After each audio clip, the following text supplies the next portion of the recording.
Today I plan to go to the Lake District to shoot landscapes, but the weather's not really fantastic, so instead I've come to a local park.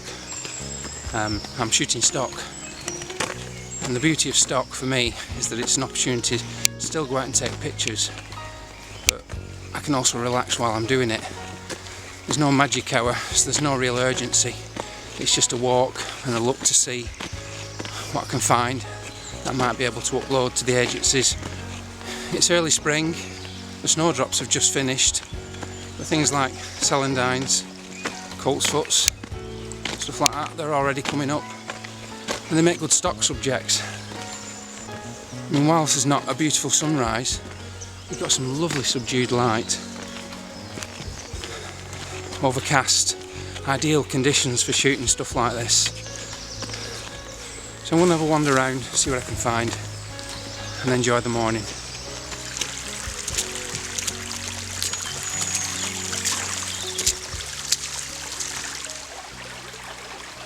So just wandering along the river at the back of me, and I've come across this lovely group of fresh wild garlic.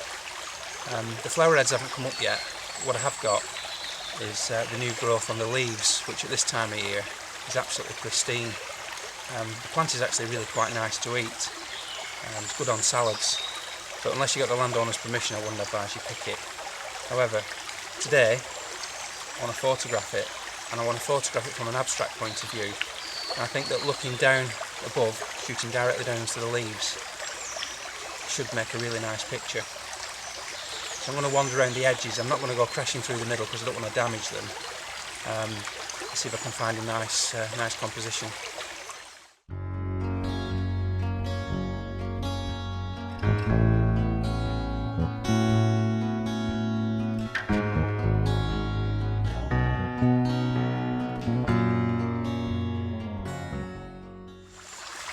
Okay, so I found a nice group that I like. I didn't bother with the macro lens in the end, it was proving quite difficult, so I switched to a 16 to 35mm lens. I've put the polarizer on because I'm getting quite a bit of reflection of the tops of the leaves. But as you can see, with the rotation of the polarizer, it is having an effect. So it's a case of just spinning it round and finding the place where the least reflections are. I'm going with that. I think actually this shot might work well as a black and white. When I get back to the computer, I'll switch it to grayscale and see how it looks. So in terms of settings, I'm on f22.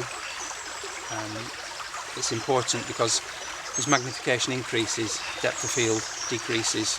So in order to get the tops of the leaves and the bottoms of the leaves in sharp focus, I've got to maximise depth of field.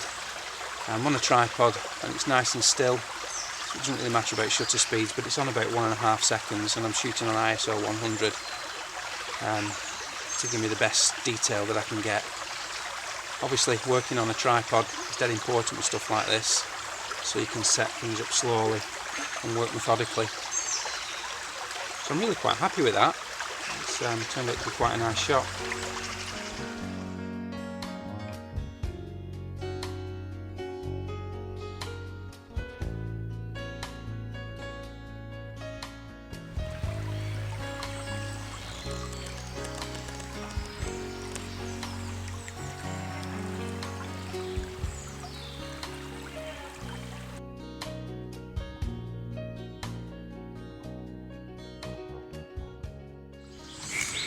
So I'm now in the river and I'm looking for a plant called opposite leaved golden saxifrage, and it grows in very wet places, stream sides and boggy areas, and it really is tiny. You blink and you miss it, but photographically, even though it's tiny, it photographs really well. So I'm going to continue walking down this riverbed and see if I can find some.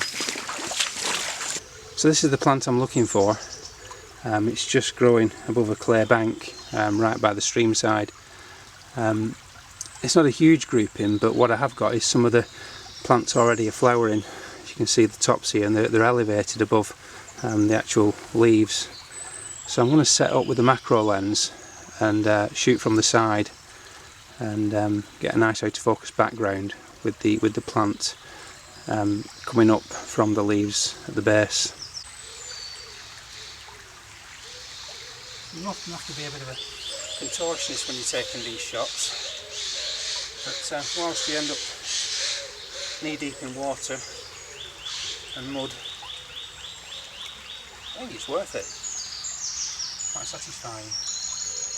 And plants like these, they're often overlooked, and certainly the agencies, they love stuff like this because no one else is taking them, so it can be bread and butter pictures, which I like.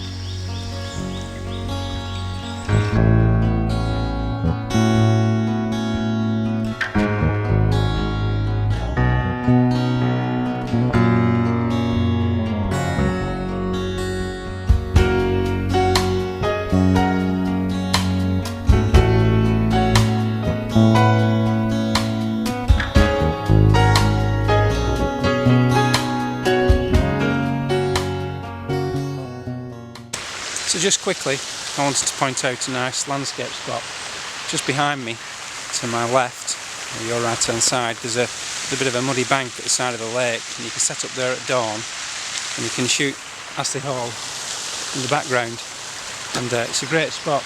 The sun comes up directly behind you and lights up the hall in the morning, and you've got the new waterfall, which creates a nice bit of middle distance interest. I've got a shot of it that I took in autumn last year, and I'll put it on at the end of the video for you to see. But it's really a nice scene, and if you live locally, it's just such an easy one to bag.